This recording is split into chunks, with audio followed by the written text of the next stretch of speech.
Hi guys, it's Kelly here and I'm back with another video for Picket Studios. This is from the latest release and it's also one of my newest illustrations for Picket and this is called Joyful Easter. And so I'm using the stamps and the dies today as well as some other the Beyond Basics dies. There's the regular rectangles and then the vintage rectangles, and then also the basics one that has like the arch and the arch window, which I really love those. I know they're named basic sets, but they are really good basic sets. So here I'm laying everything out so that I can do the stamping. We're going to be making 4 cards today, and so I'm going to need lots of all of them. So I'm going to be using the basket for 2 of them, like a more kind of like cute, fun Easter card that like maybe you would give one of your little kiddos or grandchild. We're going to do one with the pre-built design, and then we're going to do one with the pre-built design and the extras, and one with just the extras. You guys know when I create my sets that versatility is the most important thing to me, because I want you to be able to get as much out of your investment as you possibly can. So I am inking this up with our intense black ink, which is safe for alcohol markers. Today I will be using my Copic markers, but by all means, please feel free to color with whatever you have or whatever your favorite is. I do like to stamp mine twice, especially when I'm using it for the first time, to just make sure that I get really good coverage.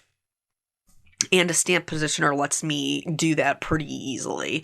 Here, I stamped everything out, but then I forgot this little piece, which is actually like the filler for the basket. And I know, if you have littles, if you've ever had littles, you know what I'm talking about. That like shredded plasticky green grass stuff that we put in their Easter baskets. That's what it's supposed to look like. So our little eggs or our flowers have something to nestle into. And then from there, we're going to go right into the coloring.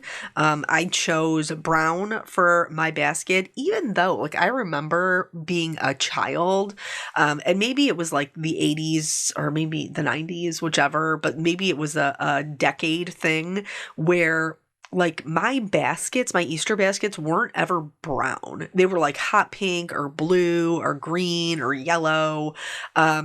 But they were never brown. I chose to go brown with mine because I think that it's a good neutral. We have a lot of colors going on between the eggs and the florals. But if you were, 80s/90s kid like me and you want to do yours colored, I think that would be really great too. So here, what I'm doing is, they have the braided handle on the basket and then around like the trim around the top of the basket.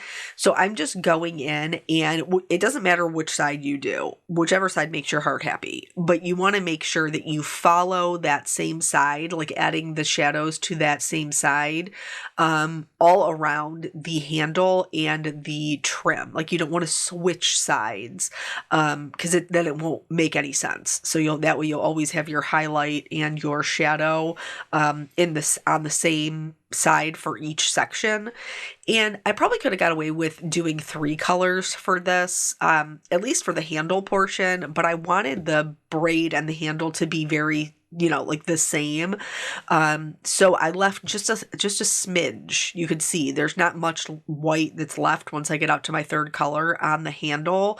There is a little bit more on the braided part of the trim. But yeah, each time like we're putting down the darkest color, then our dark mid-tone, then our light mid-tone, and then finally our lightest color, which is our highlight.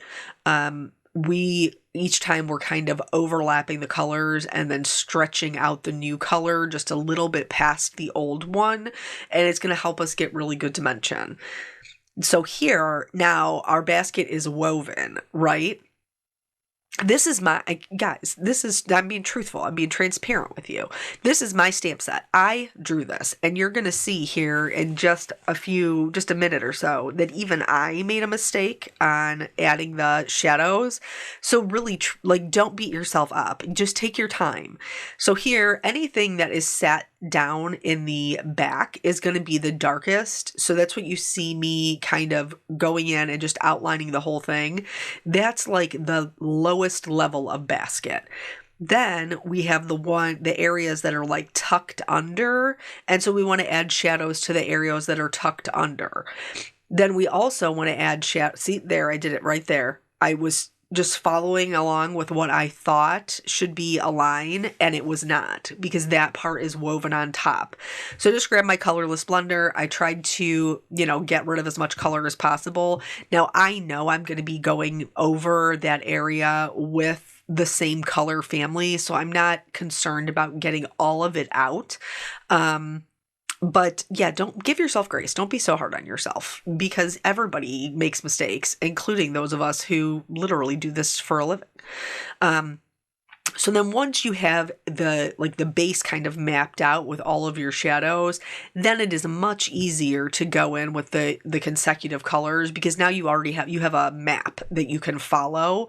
And so again, we're going to go over that darkest color, and then we're just going to kind of flick out from there to create that shadow, those highlights and shadows that are going to help give us lots of dimension. Now, if you're not familiar with alcohol markers are transparent.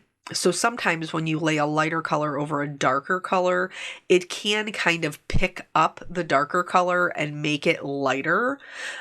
So if that happens to you, and I feel like in this coloring it did, it is dimensional when we're done, but I feel like it could be even more so if we really kind of punched in those darks, because the contrast is what creates the dimension. I actually had one of the Picket Fence design team members send me a message with a picture of her coloring of this basket, and she was like, I know, it's not as good as it could be. Can you help me? And the first thing I said was, you have to go darker. I know it's scary. Everybody's afraid of darks, but when you go darker, then you really can see the contrast and really see the dimension. And here, that's why I chose to leave this portion in, because you can see from one area of just one layer of the color to the next, like when we really put in the darks, how different it looks. So now we're going to move on to, this is kind of like the pre-built one. It has 2 lilies, has a couple of tulips, some berries, and this is a separate stamp. So you can use this by itself, which I will in one of the examples, or you can use it in conjunction with the basket. If you also have the Graceful Magnolias set, it has a with sympathy sentiment in there, or whatever other with sympathy sentiment you might have. This would also, I think this image would work really well for a sympathy card. But the way that I'm choosing to color it this time around is more like a stargazer lily. So it's going to have the pink more toward the center, and then be kind of white on the edges. And I will show you different color combinations. But I think that it gives it just a little bit more interest, because that lily does sit right in the front. And it's the thing that you see the most of, this full bloom lily. So I wanted to make sure that it was going to be interesting to look at. I am adding the white shadows with some cool grays.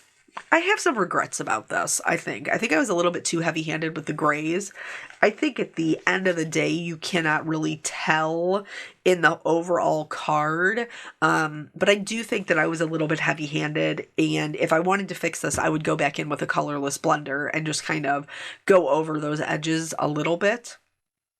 So here, I'm going to do the stamen, and this is also going to be the same yellow combination that I use for the tulips and the other lily that I do. I like, if you guys have watched my videos before, I like when everything is kind of very matchy-matchy, and because I take all of my photos together.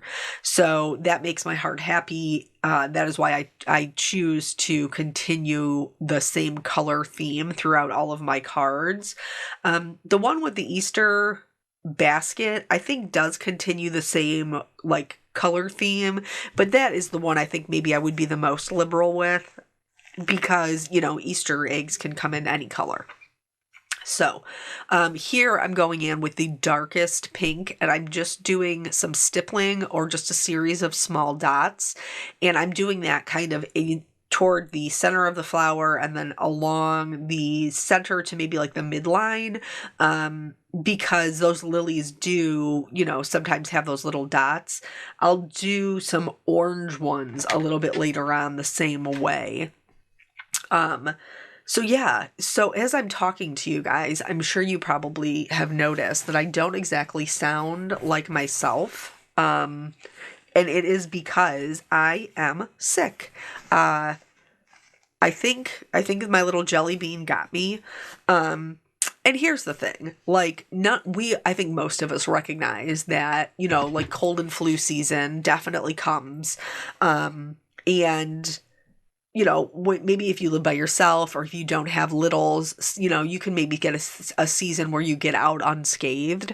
But if you're like me and you're still raising little petri dishes, like there is a nearly 100% chance that you're going to catch something at some point. And this is my week, I guess. This one just got me. Even the other, I think I told you guys, like 3 weeks ago, I ended up having to take my mom into the emergency room because she had like a high fever, and they determined that it was the flu. Her and my dad both had the flu and gave her Tamiflu and sent her home. And I thought for sure, even though I was trying to be really good about washing my hands and not, like being in her face. And when I came home from their house, like I immediately put all of my clothes in the washer. Like I thought for sure I'm gonna get the flu. Like that's gonna happen. But I didn't. And then Jelly Bean was sick, I think the following week, but it was like a tummy thing. And I don't even really want to say she was like sick. It could have just been something that didn't sit well with her because she was only sick just one day, just one time. So I don't know, but I do know that probably 3 to 4 days ago, she came down with a like coughing, sneezing, no fever. We haven't had any fever. But the reason that I think it is the flu is because when I was there at my parents a couple of weeks ago, my dad had said like that he couldn't like taste anything, and I was like, "Ooh, do you have the Rona? Like, is that what it is?"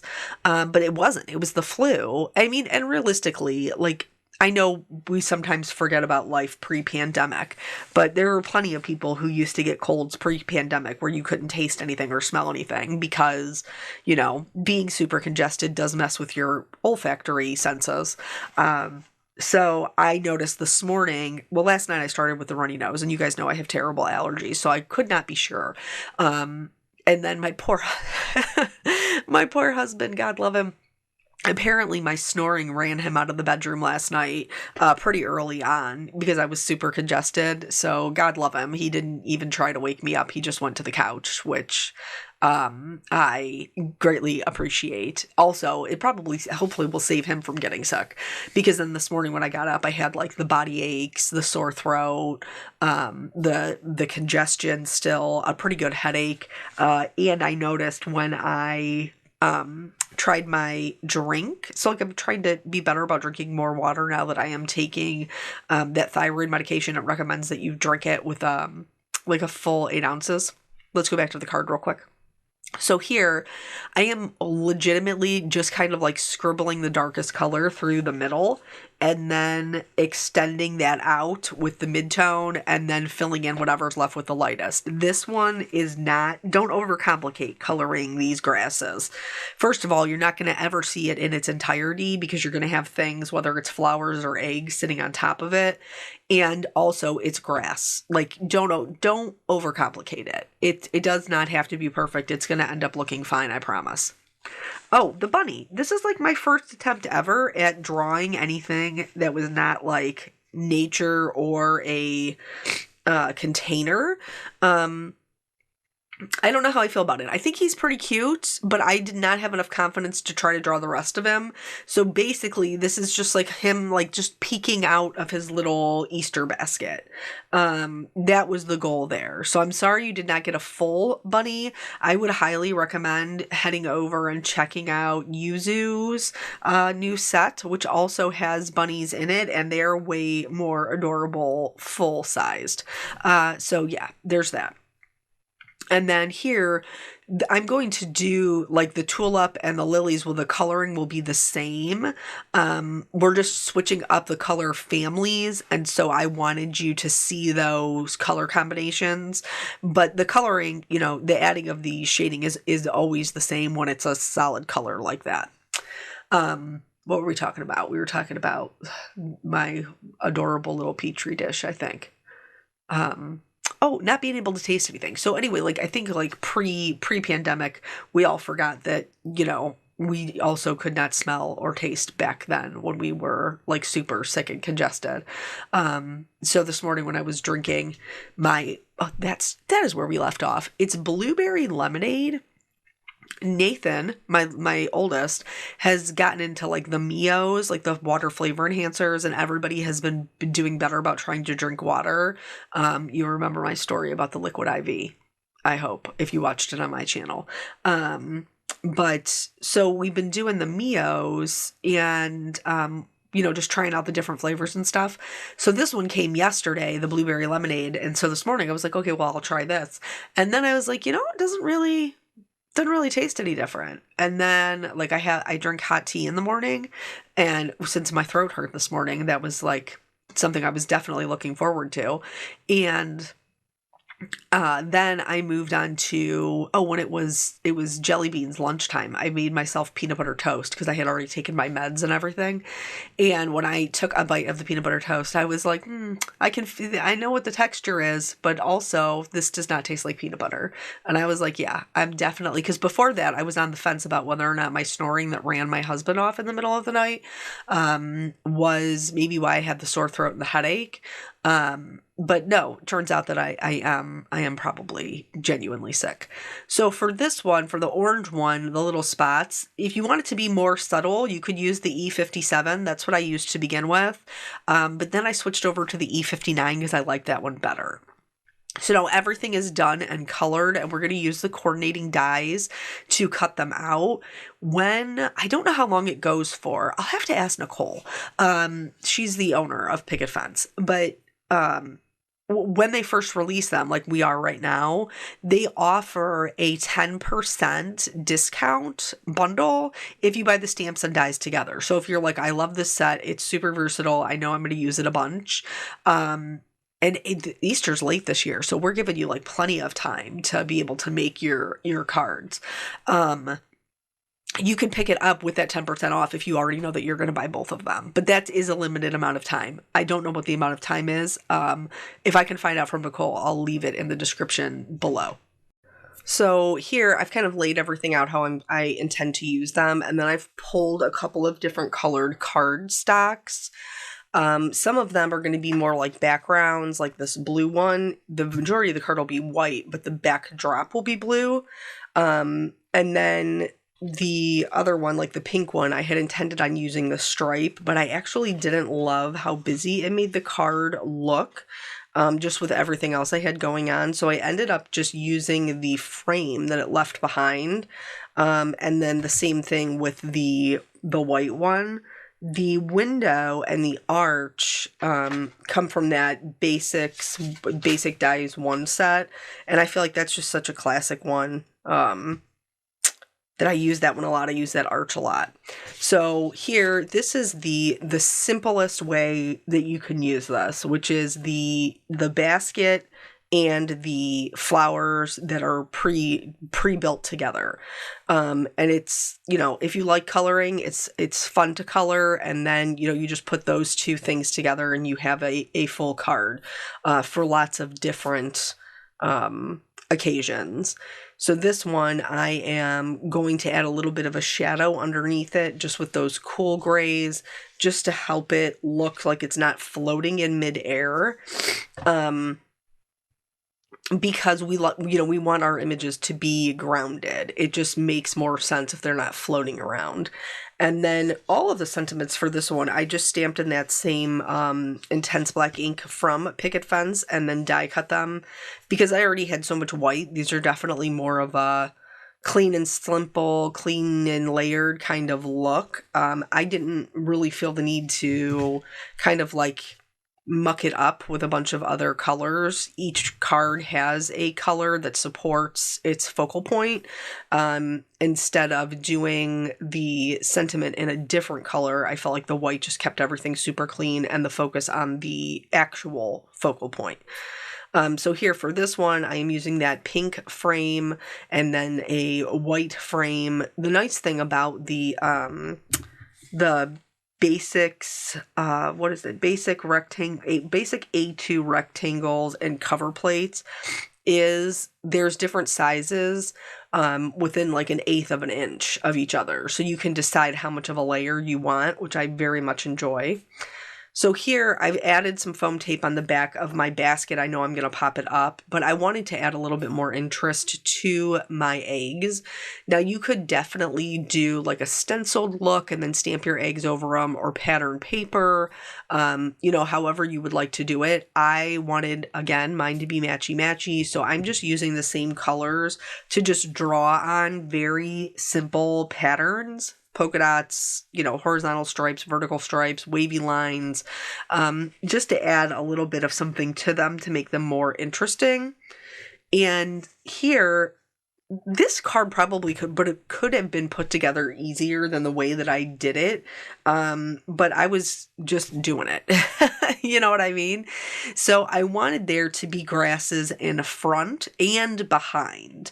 And so I glued the grasses in front to the actual basket. And then the grasses behind, I was like, okay, I'll just glue them. Well, not really. I used foam tape, but to the bunny ears. So like that I know it's sitting behind bunny ears, and then I'll add the eggs in between. But that I don't think was necessarily the best way, because what ended up happening was I didn't have enough room for all of my eggs without my eggs completely blocking my bunny's face. So I did end up having to, like 2 of them, I actually had to fussy cut. And thankfully, eggs are not challenging to do. They're a pretty simple shape.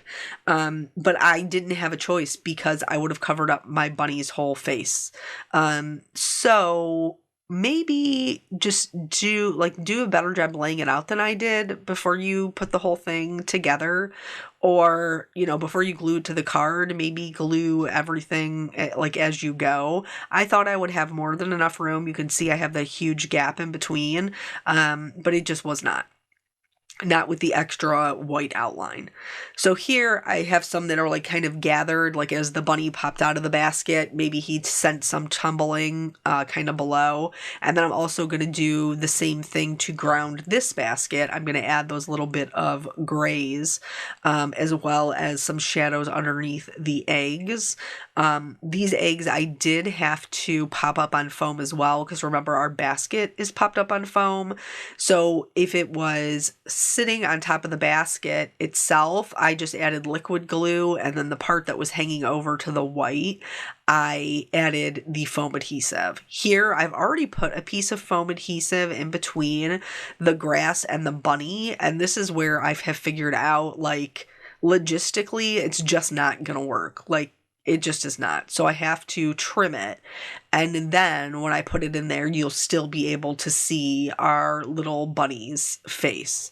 So I did end up kind of swapping them around, just because I already had that yellow kind of at the bottom, and I wanted to make sure that there was enough space in between the 2 of them that they were going to look nice. And then the 2 in the back, which is actually a blue and a pink, I did adhere down flat. That's the one you see me tucking down in here. So those ones are glued flat. The other ones are popped up on foam. And then for the grass, because the grass ended up being adhered too high, I just went in with that darkest green marker from the color grass that I already used, and I just filled in the area below it. I also added like a couple of little flicks over here, just to help kind of fill it out and make it more balanced. So just coloring that in green, I don't think when you look at it, it's too terribly noticeable in a person. But yeah, this one could have been like the directions could have been more clear. So, and then for the Happy Easter, I'm just adhering that right to the front of the basket, as obviously our little Easter bunny and the eggs is the focal point for this particular card. So then that one's done, and we're going to move on to the next. This one, you've probably seen me use this trick before because I really do enjoy that kind of lattice frame behind the florals. So here I decided to cut a piece out, and it is trimmed slightly smaller than an A2 size card so that that little bit of blue will show around the edges. But then I'm going to piece in the plaid, the diagonal, so it looks like a little trellis behind it, and you can see at the very top, it doesn't quite fit perfectly, but I have a frame that I'm going to sit in there, which will cover that up, so I'm not terribly worried about that. So here, I've done a white frame on a white background. Like, I absolutely could have done that brown, but I was really liking the clean look of the white. However, I do like the added dimension, and here is something that you can do to help to add the dimension if you've done something that's white on white, and that is to add a shadow. So I'm using those same cool grays, and I am putting a shadow to the inside right on the trellis, and then on the outside left next to the frame. And I have sped this up quite a bit. So it's just the C5, the C3, and the C1. And it looks a little wild to start, but by the time we're done, it's going to help the window really look like it's popping off of the page because we have that shadow, and then we'll put our kind of floral spray on top of it. This one, I think, it was up there on one of my favorites, just because I do like a lot of dimension. But so here, and then you can see the blue kind of peeking through. That might also be why it's one of my favorites, because blue is my boyfriend. But then I just added some foam tape kind of around the edges, went ahead and put that down onto the blue paper. I did give myself a little bit of liquid glue on top of the foam so that I would have some wiggle room for making sure that it got lined up. Because sometimes those foam tapes can really be like grabby hands. You know what I'm saying? Like they grab and they do not let go. So here's this one. And then now I can start adhering my little flowers. Now I am not putting down a ton of glue everywhere. I'm really only just putting it in the center for the one that's kind of pre-built. And then I'm arranging it and using my tweezers to kind of move things around as I need to. And then once I'm happy with that, I'll put just like a little dab of glue on the front side of whatever it is that I'm tucking behind, so that by the time it's done, I can move the whole piece and add that adhesive everywhere to make sure that everything is like really nicely put down and adhered. Alternatively, if you chose to do your window frame flat, you could absolutely pop this up. Well, I guess you could pop it up even though we've already popped it up. That would be fine. You would just definitely have to, have it hand canceled for mailing. So this one has 2 sentiments kind of in the top left and the bottom right, and it says, "Rejoice, he is risen," because that really is the true reason of Easter, Jesus being resurrected. So those, are included. Obviously, like we do, celebrate Easter here in our household. We also do the little Easter baskets for, the kids and stuff, which is why I felt it was important to kind of include both sides of Easter, because I'm sure there's probably several people who are out there like us who do, both, who teach their kids both or celebrate both ways. So here, I'm doing the same thing. I've kind of laid them out. Now this one is just the add-ons. I did not use the pre-built bouquet to show you that you can kind of, put them together with just those single images and come up with your own bouquet, which honestly is my preferred way to do that. But I learned a long time ago from a friend who owned her own business that actually most people don't want to put their own together. They like the pre-built. So I always try to think of both parties, like when I am putting them together. So once I have the flowers together, then I'm going to tuck them under that frame, and then I will add some foam tape, not all the way to the bottom, but just kind of as it gets closer to the top, so it has some of that is raised up and adds to that interest. And then I'll be able to, peel off those foam layers and adhere that down. Now you'll be able to see after I do this, there is it's kind of like pulled up where the frame is sitting over that lily stem and the leaf, but just adding just a little bit more adhesive there and pushing it down kind of sealed it in and made everything look really seamless. So of course I added some jewels around my sentiments because I love all of the shimmer and shine, and then I added some more clear glitter over the flowers, and of course I added some white accents with my gel pen as well. The designs that we drew on the eggs, I also went in and added, some other stripes or other polka dots with the white to help make them look even more interesting than they were before. And then here is a final look at all of the cards. I was really happy with the way they came out. I think that they're really cute. I think that they could pass for either or whatever, a bunch of different holidays or celebrations, that we have. So thank you guys so much for joining me. I always appreciate your time, and I will catch you on the next video. Bye.